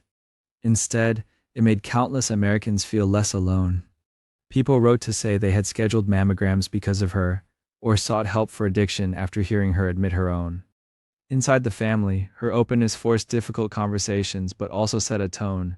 The Fords would not pretend everything was perfect just because they lived at 1600 Pennsylvania Avenue. In a political culture built on control, she insisted that vulnerability could sometimes be a service. 80. When Jimmy Carter left the Navy and later the White House, he did not entirely set down the habit of writing things out longhand. For years, he kept notebooks where he sketched not policy proposals but poetry and reflective prose. Lines about his rural childhood in Georgia, about the loneliness of long campaign trips, about faith and doubt and aging. The public image of Carter often revolved around energy policy, peace negotiations, and his reputation for moral seriousness. On those pages, the tone softened into something more interior. He wrote about watching his father die, about the harshness and beauty of farm work, about the sound of rain on the roof of modest houses he'd helped build with Habitat for Humanity. Some pieces were eventually published, others remained private exercises in sorting feeling from memory. For a man known for meticulous reading of briefing books, the notebooks offered a parallel practice, not gathering information about the world, but listening for the quieter currents inside his own experience, turning them into lines that rarely made it into speeches. 81. That internal life did not belong to Carter alone. Rosalind Carter was not content to orbit politely around the edges of his presidency. She stepped into the machinery itself. She sat in on cabinet meetings and strategy sessions, not merely as an observer but as an advisor whose opinions were taken seriously. She traveled on diplomatic missions, especially when issues of mental health or human rights were involved, and reported back with impressions that went beyond official talking points. Some staffers bristled at what they saw as an unusually active role for a first lady, worried about lines of authority and precedent. Rosalind saw it differently. She and Jimmy had run the family farm together, managed campaigns together, weathered disappointments together. To her, carrying that partnership into the Oval Office was a continuation, not a breach. In private, they talked through decisions late at night, weighing political costs against personal beliefs. The result was a presidency that, for better or worse, bore the imprint of a shared conscience, two sets of eyes assessing the same problems from slightly different angles across the same breakfast table. 82. If Carter's inner world ran on reflection and quiet notes, Ronald Reagan's private life sometimes ran on sugar and small rituals. One of the simplest was his devotion to jelly beans. He had started using them years earlier as a way to help break a smoking habit, keeping a dish nearby so his hand had something to reach for other than a cigarette. The habit followed him to Sacramento when he was governor of California and then to the White House. Bowls of brightly colored beans appeared on tables and desks, within easy reach during meetings or long days of calls. Guests would dip in, staff would sneak a few, and Reagan himself would absent-mindedly sort through the flavors while listening to briefings about budgets or foreign affairs. The beans became a kind of informal currency of comfort in a place defined by protocol. In a building where every object could feel symbolic, this one started as a private coping mechanism and ended up as a small emblem of his presidency. Light, approachable, almost childlike, a contrast to the hard-edged policies being debated nearby. 83. Beneath the jokes about jelly beans and the polished Hollywood charm, Ronald Reagan carried on a deeply private love story that unfolded in ink. Over the course of their long marriage, he and Nancy exchanged letters that were far more than scheduling notes or political discussions. They were affectionate, sometimes playful, sometimes almost old-fashioned in their romantic language. When separated by filming schedules, campaigning, or official travel, he wrote about missing the sound of her voice, about ordinary domestic details he suddenly noticed more in her absence. She wrote back with equal intensity, grounding him in shared memories and inside jokes. Some of these letters, eventually published or quoted, surprised readers who only knew him as the confident public speaker reading from teleprompters. On the page, his sentences could wander, double back, linger over small metaphors for connection and distance. The correspondence charted anniversaries, illnesses, career swings, and finally the encroachment of his illness, always returning to the same theme, that their marriage was not just a political partnership but the central emotional weather system of his private life. 84. After an attempted assassination left Ronald Reagan seriously wounded in 1981, Nancy Reagan's already sharp sense of vulnerability hardened into something closer to vigilance. She watched his schedule, his travel, even the timing of public appearances with increasing anxiety. According to multiple accounts, that concern eventually led her to consult an astrologer about auspicious and inauspicious times for events. She reportedly discussed dates and hours for speeches, flights, and major announcements, sometimes relaying the guidance to staff as firm preferences rather than casual suggestions. Aides found themselves rearranging calendars without always knowing the deeper reason. When the story later became public, critics mocked the idea that celestial charts had been allowed anywhere near the corridors of power. Supporters tended to frame it as a wife's desperate attempt to impose order on a world that had proven itself dangerous and unpredictable. Whatever one's view, it revealed how the trauma of near loss can seep into everyday decisions. In Nancy's case, fear and devotion intertwined in a private calculus that tried, in its own unconventional way, to keep the man she loved alive a little longer. 85. When George H.W. Bush left the hard edges of the CIA and the West Wing behind, he quietly cultivated something almost comically soft: socks. Bright, patterned, sometimes themed for holidays or events, his socks began as a small personal quirk and slowly turned into part of his public image. In a world of dark suits and cautious language, his ankles told a different story. Stripes, polka dots, cartoon figures, flags. He used them to signal support for causes, gifting special pairs to wounded veterans or wearing designs that highlighted charities and awareness campaigns. Friends and staff joked that he had a better memory for who liked which pattern than for their official titles. The socks became conversation starters with visitors who might otherwise have been intimidated by a former president. In photographs from his later years, especially once he used a wheelchair more frequently, the socks stood out even more. Small explosions of color at the edge of a very formal life, a wordless reminder that the man who'd once navigated Cold War crises also liked to have a little fun getting dressed in the morning. 86. The playful socks went with something much less gentle: George H. W. Bush's willingness to throw himself from airplanes, even into old age. Long before the White House, he had known what it meant to fall from the sky. As a young Navy pilot in World War II, he was shot down over the Pacific and rescued after bailing out of his burning plane. That experience could have turned him away from heights forever. Instead, it left him with a complicated relationship to risk and survival. On landmark birthdays 75, 80, 85, and 90, he marked the passage of time by skydiving in tandem. The image of a frail elderly former president descending under a parachute, legs strapped to a professional jumper, contrasted sharply with the usual portraits of dignified retirement. For him, these jumps were more than publicity stunts. They were attempts to keep negotiating with fear and fate, to say that age and past trauma would not wholly dictate his choices. Family members held their breath every time, some thrilled, others quietly terrified. Bush insisted that the rush of wind and the brief weightlessness were worth it. After decades of careful diplomacy and calculated decisions, leaping into the open air again and again allowed him one more taste of the pure, unfiltered adrenaline that had marked the start of his adult life. 87. If George H.W. Bush brought color and risk to the later years, Barbara Bush brought gravity. Within the Bush family, she was less a supporting character and more a matriarch with veto power. Her white hair and pearls became visual shorthand for grandmotherly warmth, but inside the family, her reputation rested on a different combination: blunt honesty, sharp humor, and a low tolerance for self-pity. Children and grandchildren learned quickly that she would listen, but she would also tell them when they were being foolish, and she rarely sugar-coated her verdicts. Her marriage to George was a long partnership that weathered campaigns, losses, and global responsibilities, but in private, she reserved the right to roll her eyes at political theater and poke holes in inflated egos. When one son lost a race, she might offer comfort and then, in the next breath, a joke that put the whole thing in perspective. Her letters, some later published, mixed affection with a dry wit that occasionally cut close to the bone. People around her described feeling both slightly intimidated and deeply reassured. In a clan that produced two presidents, governors, and assorted political figures, Barbara often functioned as the emotional stabilizer, the person who remembered who everyone had been before the titles, who set the internal weather with a raised eyebrow, a laugh, or a quiet, decisive pronouncement at the dinner table.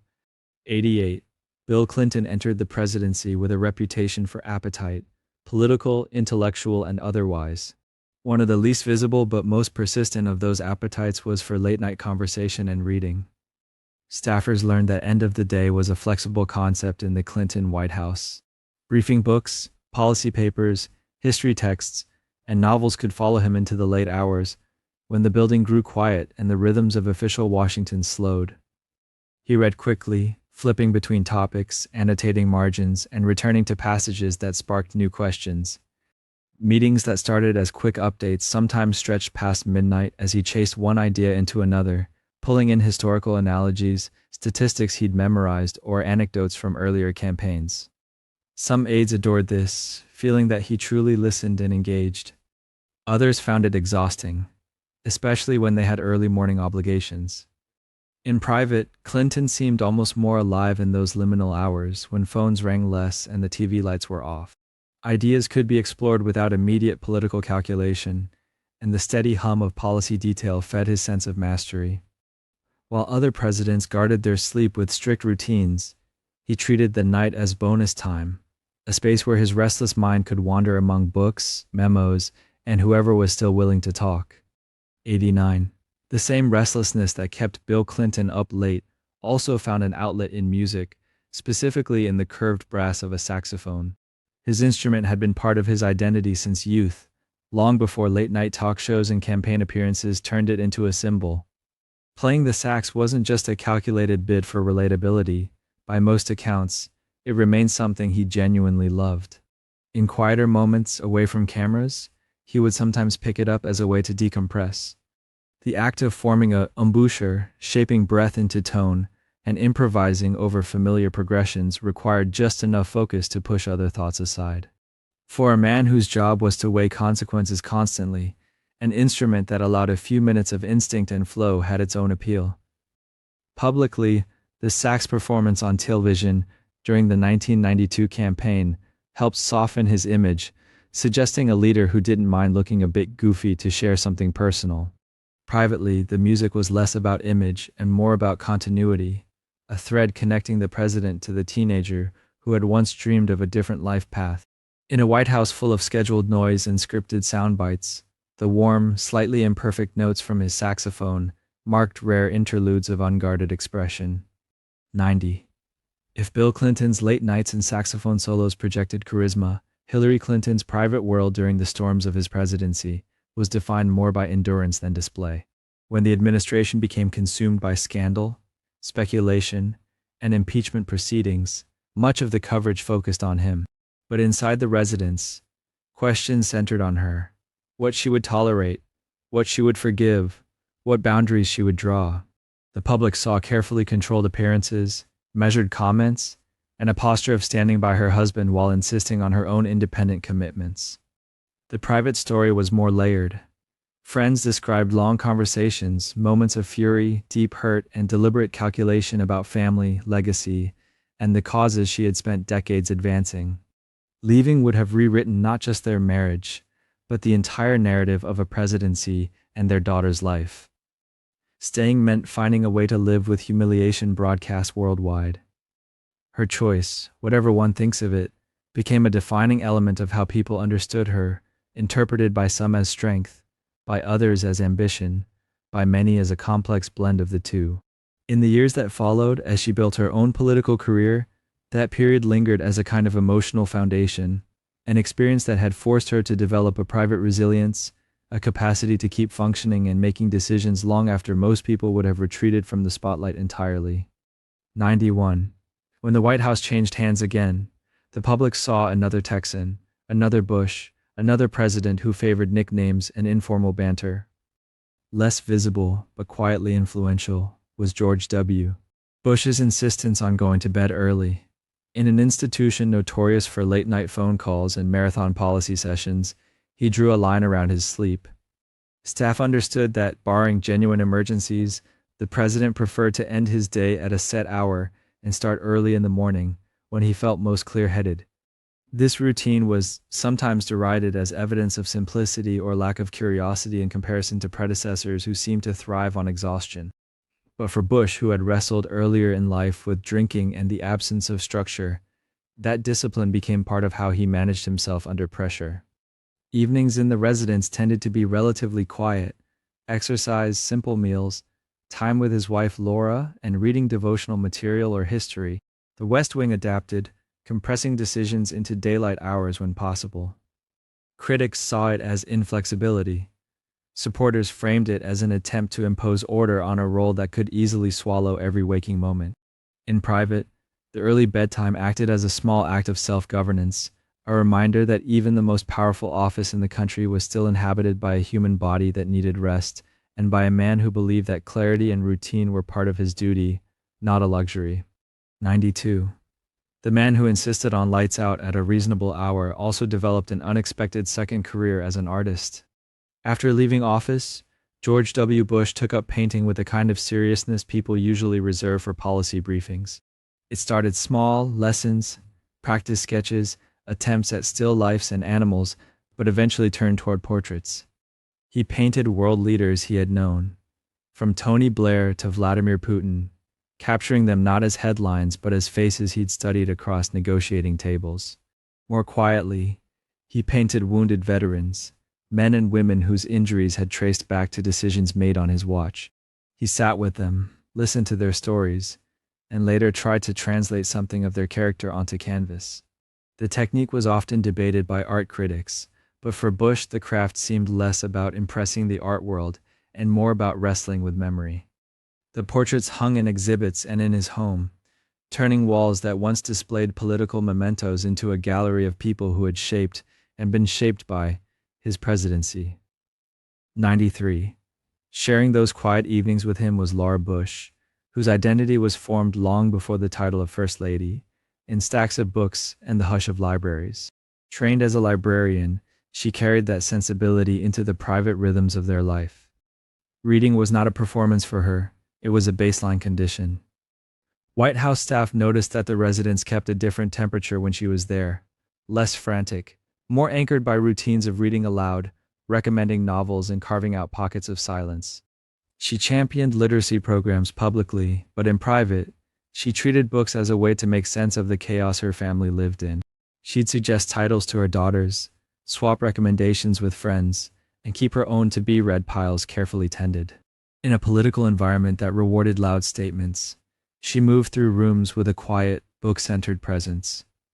Librarianship had taught her organization, patience, and the value of stories, and all three became tools she used to steady a household that occasionally felt like it was built on shifting political sand. 94. When the Bushes moved out and the Obamas moved in, The clock inside the White House shifted again. Barack Obama was another president who found himself most fully awake when much of the building was sleeping. After the public events, briefings, and dinners, he often retreated to a small study or a corner of the residence with legal pads, drafts, and books. Those late hours became his time to write speeches, letters, reflections, and eventually portions of the memoir that would come after his presidency. Staff described him as almost monastic at night, moving between reading and longhand notes, sometimes circling phrases over and over until they matched the thought in his head. The quiet appealed to the part of him that had once worked as a law professor and community organizer, someone who believed that words could still be sharpened in private before they were released into the public storm. For a leader whose days were scheduled down to the minute, the late-night writing sessions were among the few things he could still control completely, a slow conversation with himself that no camera recorded. 95. Of course, a mind that spends that much time in reflection also needs a way to get out of its own head. For Obama, that release often came in the form of a basketball bouncing on hardwood. Long before the presidency, the game had been a constant in his life. Pickup courts in Hawaii, intramurals in college, early morning runs in Chicago. The White House simply adapted. Staffers, friends, and occasionally members of the Secret Service joined games that became part exercise, part informal meeting, part friendly contest. On the court, titles mattered less than whether you set a proper pick or made the extra pass. Obama liked the rhythm, the quick decisions, the physical exertion, the immediate feedback of a shot that swished or clanged off the rim. It was a different kind of problem solving than cabinet meetings offered. After difficult days, casualty reports, economic crises, partisan fights, an hour of basketball functioned as a reset button. Sweat, banter, and the simple geometry of the game cut through the noise, reminding the president that not every decision in his life had to involve the fate of millions.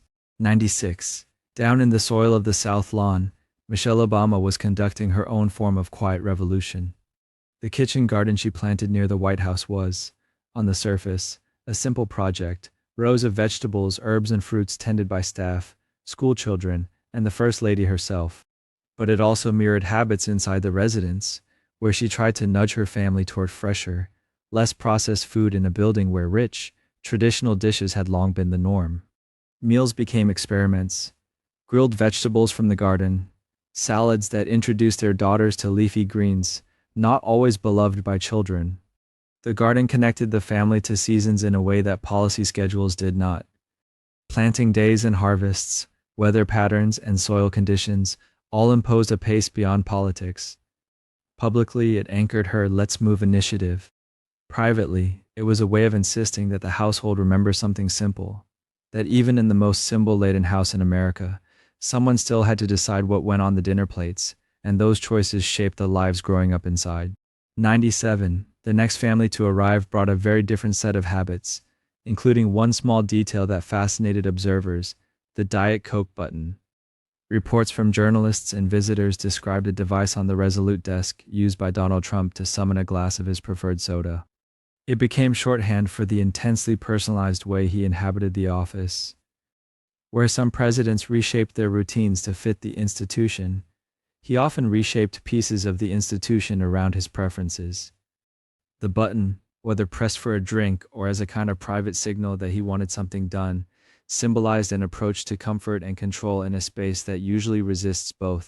Staff adapted, folding this ritual into a larger pattern of tailored meals, television habits, and informal drop-in meetings.